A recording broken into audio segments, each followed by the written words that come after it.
Michael, good to see you.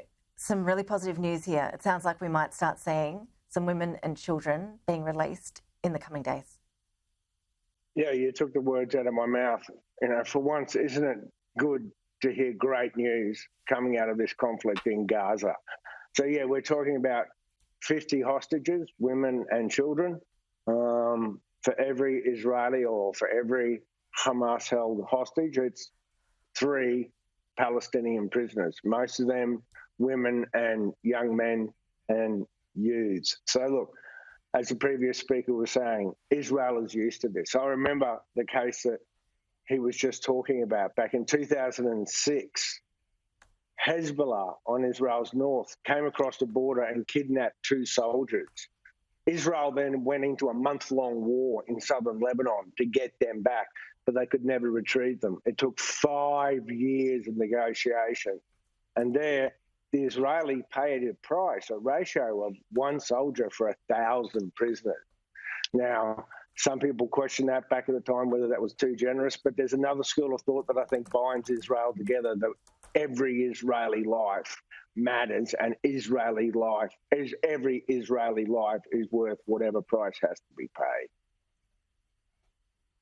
The Times of Israel now reporting that Israel is saying it believes Hamas could potentially locate some 30 more mothers and children, and that the 4-day halt could be extended by an extra day per each 10 Israeli hostages freed. So it could be a bit of a moving feast, of course, over the coming days. A lot of the families, Michael Ware, are though saying, why has this taken so long? I mean, these people have been held for some 6 weeks or so now.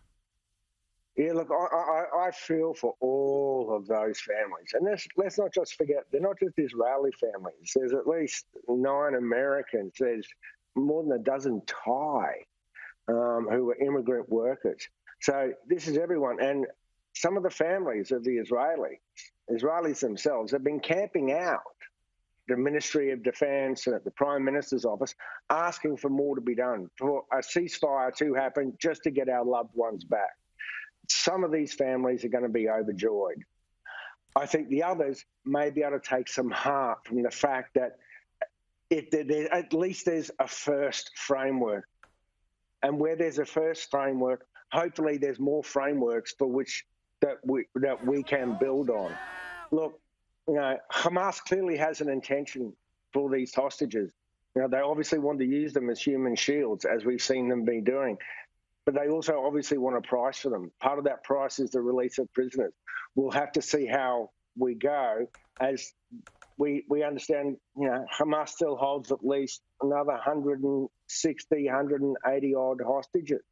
But it's a first framework, that there could be another.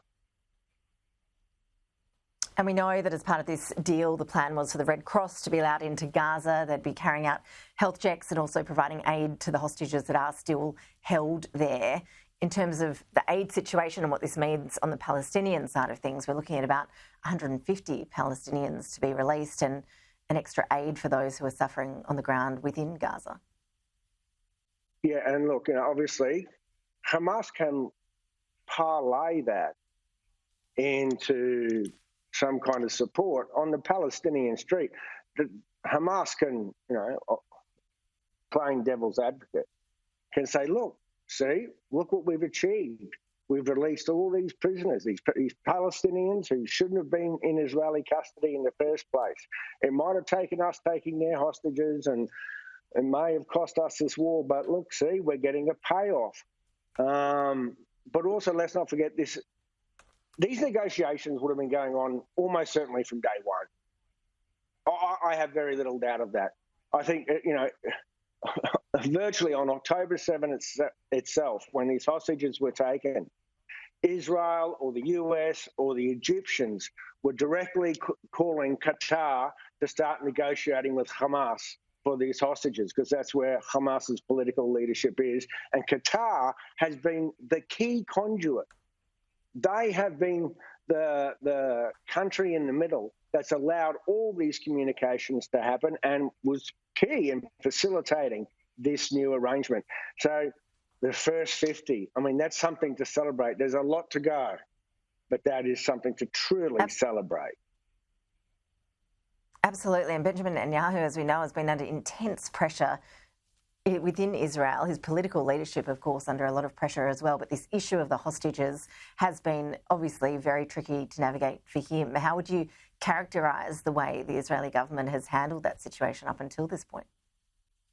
Well, that's been obviously an extraordinarily sophisticated problem politically for the Netanyahu government to find the calculus that would work for their military objectives, for their intelligence objectives, for the purposes of getting the hostages back, and for keeping the Israeli street united. Because, yes, they want the hostages back. Everyone would like to see a ceasefire, but, you know, the intention here is to completely destroy and dismantle Hamas.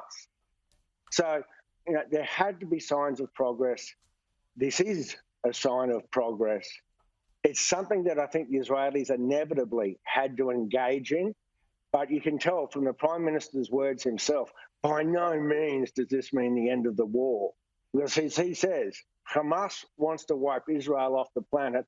We want to destroy Hamas completely. And that's their goal. And he says, even after this pause for the hostages, we're going to keep on going in destroying Hamas.